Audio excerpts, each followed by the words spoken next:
Hello everyone, I'm Brian. Today I'm reacting to Sojourn's Shri M. I don't know if I'm saying that right. 2012 Part 1, a stunning first-person account of modern mystic. So anyway, this was requested, so this is going to be broken down into 3 parts. Hopefully, no more than that. Let's go and get started. The experience I had when I was around 8-9 years old, when my guru in this life, Maheshwarnath Babaji, out of the blue suddenly appeared in Trivandrum on the backyard of the house in which I was, where we lived, and touched me on my head with his right hand, saying in Hindi, "When the time comes, everything will be fine." Sorry, pause. The audio is only coming from one ear, one speaker, not in the other one. Hopefully, whenever I release this video, it won't be like that, but that's the reason why I'm moving that. After that, I have never been the same. I used to always talk, Maheshwarnath Babaji asked me, "What do you think?" I told you, between you and me, what's the attitude you have? I said, "I'm your dog. I sit before you, I look at you, I stare at you, I whine when I'm hungry." Tears flowed when your teacher, Maheshwarnath Babaji, led you to Sri Guru Babaji for the first time. Mahavatar Babaji for the first time. So, is he the same Babaji whom Yogananda refers to affectionately in the world-famous autobiography of a yogi? That's the same one. Yes. The bare-chested youth with long hair sitting in a There is only one Sri Guru. Guru Babaji is none other than the person or whatever being about whom Yogananda talks about in the autobiography. Many people call him mythical, but it sounds like what you're saying is he is the opposite of being mythical. Yeah. Many people think that it is an idea and not a real thing, but it's much more real than the objective world that we see. When I say I am in touch, I mean Sri Guru Babaji. This is important to me. As a youth, you were interested very much in the life of Shirdi Sai Baba. I had this deep attraction towards him, which I attribute to my past life connections with him, which I have not revealed neither in my autobiography nor anywhere else. You said that in your book, but you said when it's time you will. Right. Is it time now? Do you want to start revealing more now? No. As far as Shirdi Sai Baba is concerned, my experience in the book which I have written is not a vision. It's not a vision, it's an actual fact. It's real. For me, yeah. It was absolutely real. You saw this man. I saw this man. And it was I saw Shirdi Sai this Baba. man, I felt this man. No vision gives you a bunch of currency notes, money, and says, "Go." Which vision can give you? And this man who had been dead for several decades before you. That's what we thought, that he is dead, but he is not. This is exactly what I'm saying. I must ask you about Sarpaloka. Mm-hmm. I'm going to rewind that a little bit. Man, these cuts are a little rough. It's like they're in the middle of the topic and they don't even let you get time to process what's going on. Dead, but he is not. This is exactly what I'm saying. I must ask you about Sarpaloka. You wrote about it. Tell us about Nagaraj, the reptile, the snake, the spiritually advanced being. This reptile from not just another planet but a different galaxy.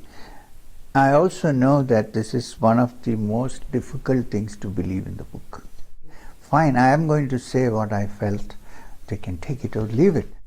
You have no idea, for a young man of 20 in the middle of the forest in the Arundhati cave, suddenly face to face with something which looks like a snake but speaks. You see, there are worlds where there are beings who don't look like us. These cuts are just like, I feel like they're cutting right. He still has more to say. I don't know if they're cutting at the right part where they're just cutting out the pauses, but please. Oof. And the Nagaloka is a world populated by highly evolved beings who are in the form of serpents.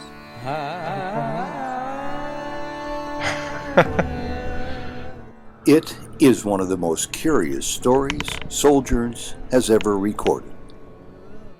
Discovered at the end of this bumpy road, at the ashram of a holy man.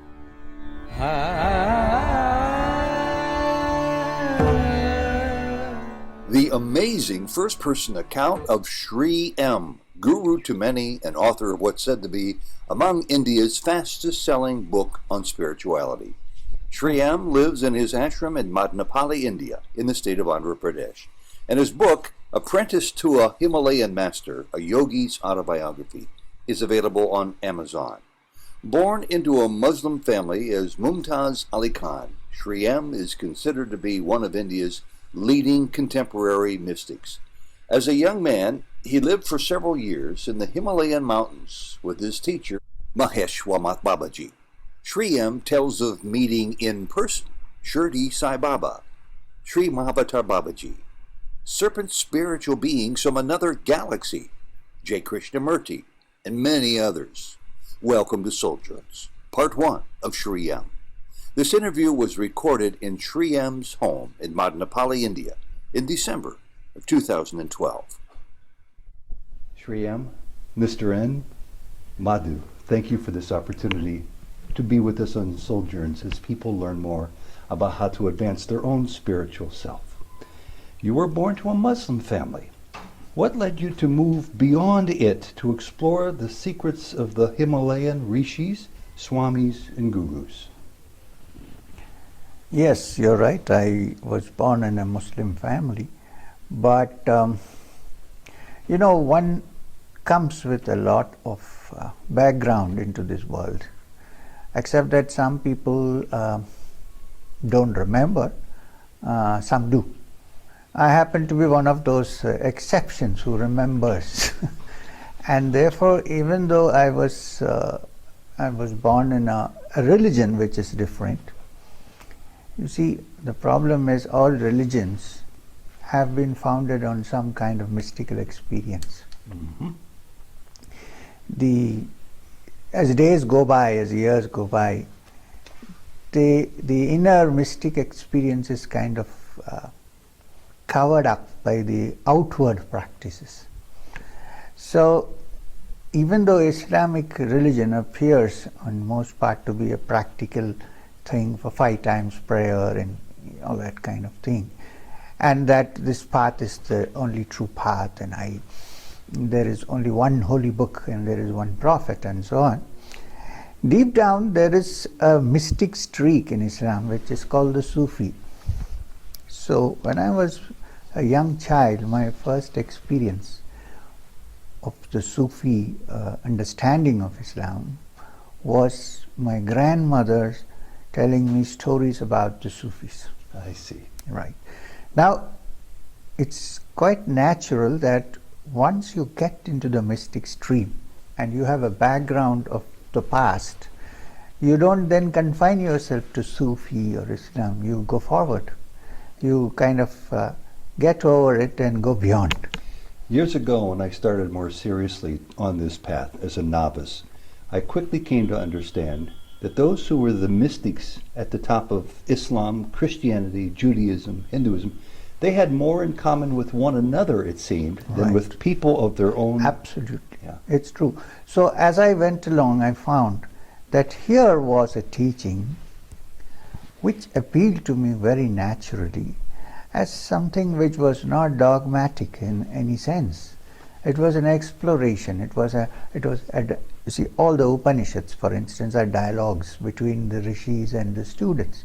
So nobody is asked to believe anything. Their conversations. Yeah, nobody is asked to believe. The understanding is, okay, explore and find out for yourself. The authority is the listener who concludes on his own or her own what they're listening Absolutely, to. absolutely. It's not a question of do's and don'ts. It's a question of understanding and exploring, which is what attracted me to the Hindu system of thought.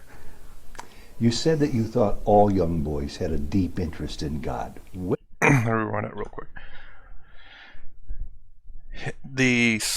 What he just said there about exploring and understanding means a lot to me, because again, growing up on a lot of religious stuff where no, this is the way that you're supposed to, this is the way that you need to believe, not supposed to, need to. This is what you have to follow. So restrictive. You must do this or it's wrong. And then, learning about, mind you, even whenever I was in college, learning about, taking my world religion class, learning about Buddhism, I didn't even hear that part where it's, question, seek, don't just believe. That was not said during that world religion class. But mind you, it's a world religion class, so it talks about a lot of religions. And they just kind of touch up on a lot of the little things of the different religions of the world. So the person, I do believe, was a female Indian person that taught this class. But there's only so much you can teach over 6 months, and then only like 3 hours per day and only 2 days per week. There's only so much you can teach. But that's one thing that I didn't hear during that class. And whenever I started exploring this, because I wanted to explore Buddhism a little bit more, I come to find that Hinduism or Advaita Vedanta, I don't know if Hinduism is the religion. I know there's a lot of sub ways of life, I like to call it, in Hinduism. And the fact that you're not supposed to believe it, find out on your own. All religions accepted, they're all different paths. That is just so refreshing. You said that you thought all young boys had a deep interest in God. When did you realize that you were the exception to the rule? Oh, I can tell you one or two examples. When I found a religious person or heard someone talking about a religious experience, or when I went to passed across a temple or a church or any religious place, I would feel a deep stirring in my heart, which you cannot logically explain. And even now, in those days, impossible, because my vocabulary was quite limited. Even now, I cannot explain this feeling because it's beyond ordinary reason. It came from the soul.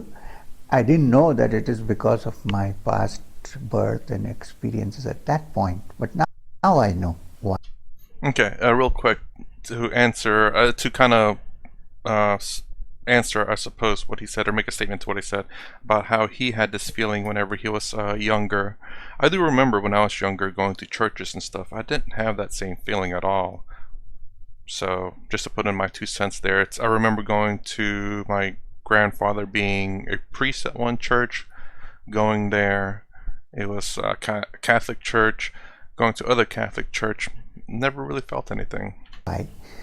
Let's rewind. Birth and experiences at that point, but now I know why. So that was one thing. The other was that the experience I had when I was around 8, 9 years old, when my guru in this life, Maheshwarnath Babaji, out of the blue suddenly appeared in Trivandrum, on the backyard of the house in which I was, where we lived, and touched me on my head with his right hand, saying in Hindi, "When the time comes, everything will be fine." After that, I have never been the same. He materialized. He didn't just walk in off. Well, I can't say whether he materialized or not, because we had a very small compound wall at the back, and when I first saw him under the jackfruit tree, I thought that some kind of a beggar or someone has jumped across the wall, because I didn't see him come and I didn't see him go, but I didn't see him materialize out of thin air, except that when I looked, there was somebody there. And then he gestured and I went close. The normal reaction should be that you should get frightened because there's a stranger, but I was not, which also I cannot explain. Now I can, but not at that point. So I went towards him, and he put his right hand on my head and said this. And then he said, "Go back." So I turned and walked back. It's quite a distance, the backyard, it's quite long. So by the time I reached the kitchen door at the back and turned around to see, he was not there. I didn't see him, like poof, coming or going or anything of that kind. He just wasn't there. He wasn't there. Now the thing is, every time I tried to speak of this experience to anybody, first person of course was my mother, who was cooking in the kitchen. I found that my tongue was literally what you call tongue-tied. I couldn't speak. I could say anything except that. So this went on for many, many years till I kind of disappeared into the Himalayas at the age of 19 or so. But then from that day, every night I got into what is called the natural meditation. I call it natural meditation because I felt something beautiful in the heart center, and I closed my eyes. Most often I just lay down and did it, because in the middle of the night if you sit up and meditate, they might think there's something wrong with this guy. So because we all used to be in one room. So you did it secretively? I did very secretly, and I had many, many experiences from that time onwards. It had started off. There's so much I want to ask, and we have a limited time, but I must go back to what you said at the very beginning, that you are among the few who were able to remember your previous lives, your previous lessons. Does that make you 1 in a million or 1 in 7 billion? Because I don't know of too many other people. I can't say this exactly the number, but I think every human being has some hint or the other about his life. You meet somebody and suddenly becomes very close. He doesn't know why. And then sometimes you hate someone for no reason. You think, there's no, why do I hate them? There are some connections. And you go to some places you feel very familiar.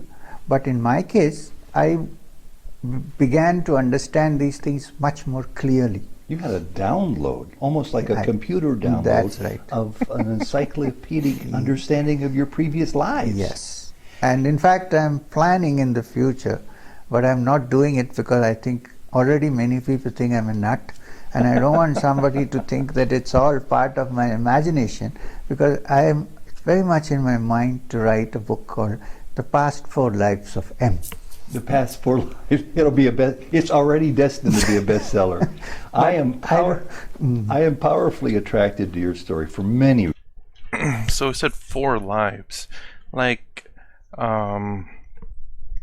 again, this is something I've talked about in some of my other videos. Like, I think they said Sadhguru also had 4 lives prior. But what I'm wondering is, why is it so far? It's been 4, the most that I've heard from anyone.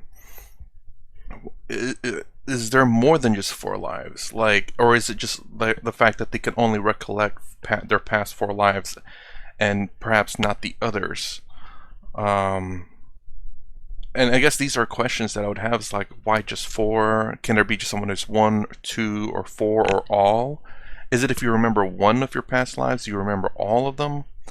Or, and like I've asked before, where, like, you know, back when the Earth first started, there's not very many, is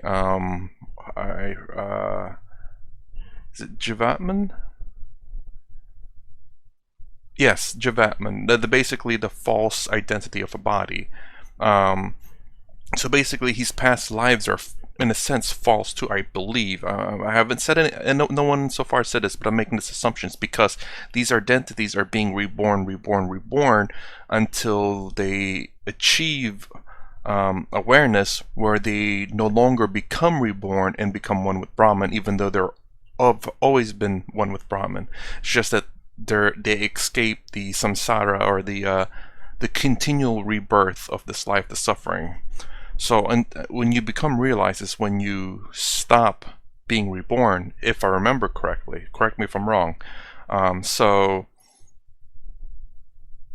at the very beginning, there was not very many things, in a sense, born.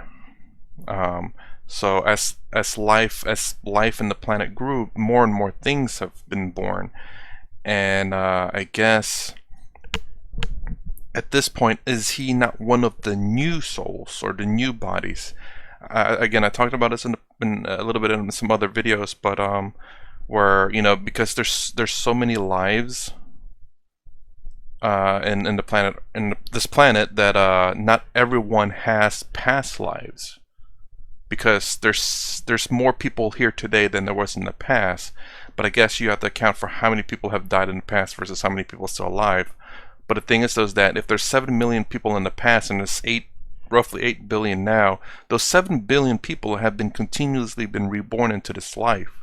But you still have to account for the other 7.2 billion people of souls of where these people have where these people's past lives come from. But there wasn't, because the 7 million have continuously reborn unless they were they are become aware, have merged with Brahman. And if they have, then that's one less life to be reborn, because they've escaped this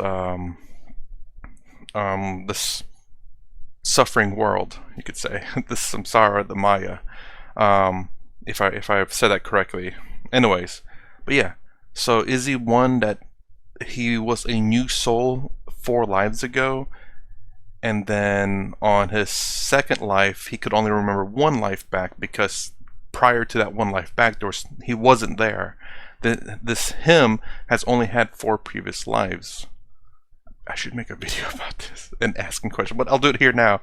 But I'll probably will make a video about this again if no one really answers the question. So, because there's 8 billion, roughly 8 billion people now, it's like 7 point something, and there's only like say 7 million people sometime in the past. Those 7 million people have always been reborn, but now there's still 7.2 billion people that needs to be accounted for, or 6.7 billion people that needs to be accounted for. So every life, every new life that wasn't reborn are new lives that were born at a certain time. So for example, again, him 4 lives ago was his first new soul, his first, I can't remember what it calls, his first is it the Jivatman, I believe, the false identity of the body. I haven't heard these terms in a while, and I have terrible memory.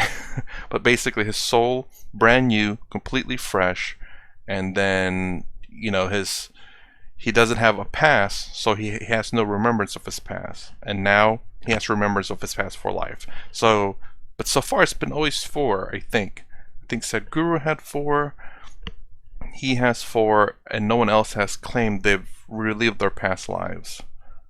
But is it just 4, or is it just because perhaps his life started 4 lifetimes ago, and that's the reason why he can only remember 4? Seller. I am powerfully attracted to your story for many reasons. First of all, my wife and I, Jody Cleary, my wife, profoundly loves your story and believes it. And she couldn't wait till I read it. And we couldn't wait to hear you say yes to an interview. So number one, thankful for that. I am powerfully attracted to your story because it reminds me of some other stellar spiritual autobiographies, the stories of Swami Rama, Paramahansa Yogananda, Paul Brunton, a journalist such as myself, but had huge opening through Ramana Maharshi. But there's an exception to their stories because you are a contemporary of ours, of mine in age. I'm older than you are. So in age, as far as age goes, we're contemporaries. This brings your truly unbelievable tale to my generation. Are there many people, do you think, still having today what you experienced in the Himalayas and in front of the jackfruit tree when you were a child? What did you ask? What Are there many people having the experiences that you've been given? I don't think so. Not many, but there are. Do you communicate with them? Well, in the spiritual field, you're linked always with others who are in this particular field. But most people are unknown. There are lots of people who are so silent as the grass that you walk upon, that unless they choose to reveal, you cannot catch them. You've told your story in a best-selling book in 2011, which is destined to be internationally best-selling, I know. When your guru sent you back home after many years in the mountains, you found your father reading a favorite of mine, Paul Brunton's In Search of Hidden India, Secret India. It's still one of the best introductions of Eastern spirituality for the West. Right. Did he start this ball rolling with giving us Westerners an insight into spiritual thought? You mean Paul Branton? Yes. I think in a way it's true, but there have been other writers who were not so popular. Their books didn't sell so well. One of the most important writers who are not Indian and who really explored, inquired, practiced, not just theoretically, but practiced the ancient science of Tantra and wrote on it was Sir John Woodroffe. Sir John Woodroffe, Woodroffe who wrote on Tantra. under the name of Arthur Avalon. Arthur Avalon. Of course, his best known book is The Serpent Power, but there are other like Introduction to Tantra, very many books, I think. But thing is, with Paul Branton, it was an easy style. This was a little too scholarly and in-depth study, but not like Paul Branton's. Paul Branton's was very persuasive because it told the story from a seeker's point of view, Right. who is also a skeptic. Yes. And both of those are powerful combinations. So when he finds frauds and fakes and charlatans, Absolutely. and then finds the Right. genuine articles, Maharishi. yeah, it's very, very powerful. Apart from that, you should also appreciate the fact that there was the great Swami Vivekananda Of course, he who came went to America. the West, Yes. and that was when people woke up and said, "Here is a treasure from India." Yeah. He was the very first. I think so. Yes. This is important to me. As a youth, you were interested very much in the life of Shirdi Sai Baba. Right. Was it because he appealed to Muslims and Hindus alike, or was it for another reason? No, it's not because he appealed to Muslims and Hindus or anything of that kind.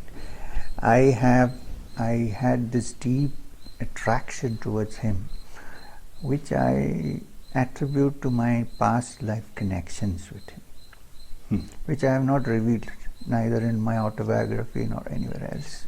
You said that in your book, but you said when it's time you will. Is it time now? Do you want to start revealing more now? No. I think I had done too much of revealing now. I used to lead a quiet life here, and now it's become difficult. But your teachers, including Mahavatar Babaji, told you, directed you, led you to know that this was going to happen. So you have to do your duty, I would think. I have to. I used to always talk. Maheshwarnath Babaji would ask me, "What do you think?" I told you, between you and me, what's the attitude you have? I said, "I'm your dog. I sit before you, I look at you, I stare at you, I whine when I'm hungry." And he said to me, "But don't shake your tail too much. Don't wag, is what you Don't told us wag earlier. your tail too much." I was going to say something, but I won't hold it back because it's personal. My wife accuses me of wagging too much. So when I first heard this, I was very excited. I almost thought you read my mind. Let me ask you one other question about this, because you said earlier, and I believe you when you said that Maheshwarnath Babaji simply appeared to you in front of the jackknife tree when you were a child. So he could have crawled over the wall for all I know. But the materialization that has to have been a genuine materialization was when Shirdi Sai Baba did the same thing. Absolutely. And then turned into your teacher. Right. So when he came and told you Right. what you say you can't reveal As yet, far as Shirdi Sai Baba is concerned, my experience in the book which I have written is not a vision. It's not a vision, it's an actual fact. It's real. For me, Yeah. It was absolutely real. you saw this man. I saw this man. And it was I saw Shirdi Sai this Baba. man, I felt this man. No vision gives you a bunch of currency notes, money, and says, "Go." Which vision can give you? And this man who had been dead for several That's what we decades thought, before you. that he is dead, but he is not. This is exactly what I'm saying. And in spiritual matters, in the spiritual field, is materializing as tiny things, is not a big deal. It's not a big deal. Well, the contemporary of Shirdi Sai, Satya Sai said, those are my tinsel trinkets and trash that I give you so that you come for what I really have to give you, your understanding. The problem is people get stuck with the trash. Oh, I know. It's like candy. It's like for toys instance, under the somebody Christmas waves tree. his hand and makes ash and puts it, then everybody thinks, oh, he's a big man. Where did that It's come a- from? I'm just telling you. Yeah, but where did that just come from? And it has beautiful smell. So these are I not caught such you- a big deal. You see, so I can't but believe what I just don't. saw. But I don't do it because I don't want people to get caught with this. They have to move forward. They have to find themselves. They, Before you, before we have to stop this. show me your hand one more time because I didn't see it close enough, if you will. I know we have to stop this, and we'll stop it one day, but not today. okay. Okay. Well, this is what I'm talking about. So these are not. What I'm trying to say is, it happened now just for you to know that it's not a big deal. It had a Yeah, jasmine no. fragrance to it. It had a beautiful fragrance to it. And It you still say, has, and it won't disappear. It's lying there. and you say for us that we are not to. There it is. I'm so glad you pointed out. You put it right over there, and this is vibhuti. And for people who aren't aware of it, this is what the holy man Sai But Baba I don't do produced. it. I hardly do it. I'm doing it for you. I just wanted you to know that such things are possible. But one shouldn't get too much caught up in No, that. you You know can't. what happens? People come to you then and they say, nobody asks you any spiritual question. They say, I have a stomachache, I have this, I have that. I get people calling me at midnight and saying, my son has loose motions. Can you stop it? I mean, is this spiritual? And I had to give them a solution. I said, use a cork. A cork. What do you do then? Somebody wakes you up at midnight and says, my son has loose motion, do something about it. You Very should go and see practical a advice. doctor. Yeah. One more question following up on what we just talked about, because recently I wasn't to the temple. I simply drove through Tirupati and I heard about it. Can you explain why the Shirdi Sai Baba's temple has become the second most popular pilgrimage site in India? Is it because of his lessons? It wasn't because of his materialization. Mostly because of his, he never materialized, Yeah, so- but it's mostly because of his miracles. So the miracle, and no doubt, because I know that you've been given under order by your teacher and your teacher's teacher, 80% of Babaji's capacities, those could be done That's by true. you too well. That's true. But But my particular mode and my mission in life is not so much about these matters, but to take people genuinely into the spiritual, which is why I know that it's not easy to find hundreds of sincere spiritual seekers. At least at this point of evolution, it's not possible. But there are people like that hidden here and there. So my job is to find out. Unfortunately, I'm confessing, I haven't found a single one yet. I'm still looking. When I see young people come for the talks, I look closely. Is there this fellow anywhere around here? You know, you saw that in the retreat. There were this time lots of young people, and I was thrilled because I thought, who knows? Now they're not been put into any mold. This is the time when they can be shaped. you say the same thing my teacher told us for many years, that there's only a handful of true devotees of the many, many, many who follow Sai Baba. One last question and I'll move on, if it's okay. Your teachers, Maheshwarnath Babaji and his teacher, the very esteemed Mahavatar Babaji, sent you home to live by example and to meet different gurus in your lifetime and holy men. Did you ever meet Sri Satya Sai Baba? No. Do you have any opinion? I did. I have met him twice in Budapest. Tears flowed when your teacher, Maheshwarnath Babaji, led you to Sri Guru Babaji for the first time. Mahavatar Babaji for the first time. So, is he the same Babaji whom Yogananda refers to affectionately in the world-famous autobiography of a yogi? That's the same one. Yes. The bare-chested youth with long hair There is sitting in a There is lotus only position. one Sri Guru.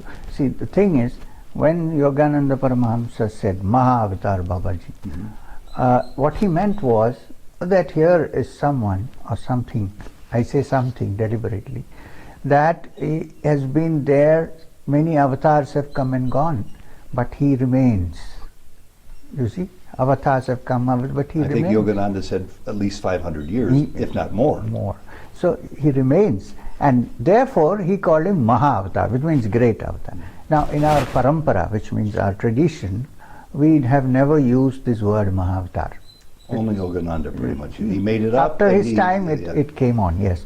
But there's nothing wrong with that. But what I mean is we call him, he's always known in our parampara, also among the Nath Sampradaya, as Sri Guru Babaji. Okay.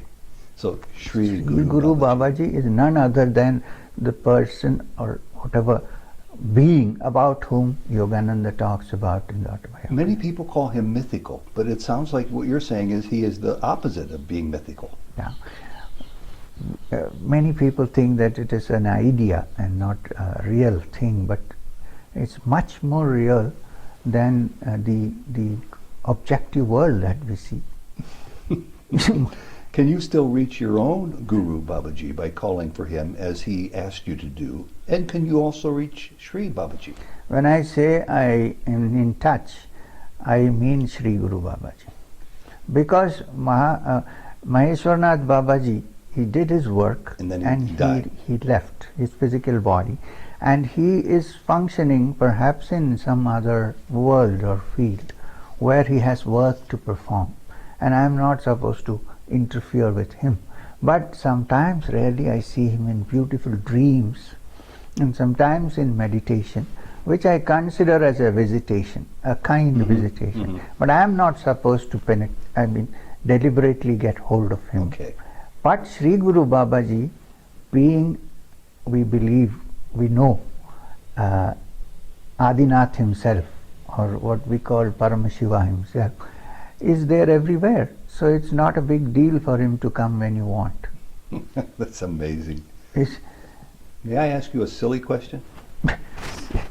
Okay, I'm going to actually pause it right there. So interesting. I'm curious. I do believe he has a YouTube channel. I think I did save it. I definitely want to check out a few of his videos. The more specific, as opposed to an interview, of his opinions on the world and whatever else he has to teach, especially on the lines of where does it line up with all the Swami and Gurus that I watch, just to see if all of them kind of roughly say the same thing. Osho to me is being the kind of the outlier, being very harsh, but you know what, you need some harshness in your life. You can't be all kindness and goodness. It should be goodness and kindness, but we have to also realize the realities of life, that they're, the things that he teaches, just like I do miss watching his videos, but they just get blocked completely. They don't just get claimed like some of the videos that I put out there. But anyways, yeah, it's very interesting. So, and now the materialism of his guru in terms of the field, obviously I don't believe in magic or anything like that. Now he could have climbed over the fence or whatever, or maybe he envisioned it, like he literally had a vision. But I don't think the guru during the time he was talking about just talked to him, but he said he believed it to be like someone handing him notes. No guru, no vision can give you money. So he believes the vision to be real. I do believe him to believe that he saw someone there. Now, whether someone was there or not, I don't know. It's his word, obviously, and I still wouldn't doubt it. Like, he did see someone there, whether he was envisioning someone or whether someone was there. But it had a very impactful. It was very impactful in his life to turn him to the person that he is today. But yeah. Anyways, this is the first part. Hopefully it'll be only 3 parts. I can't really do too long of videos because they don't tend to stick in my mind, so I'm trying to cut it short so that I can remember a lot of it. I guess too much information is too much for me. Anyways, this is part 1. If you like my content, please consider subscribing, thumbs up, thumbs down below. Thanks for watching. I'll see you in the next vid.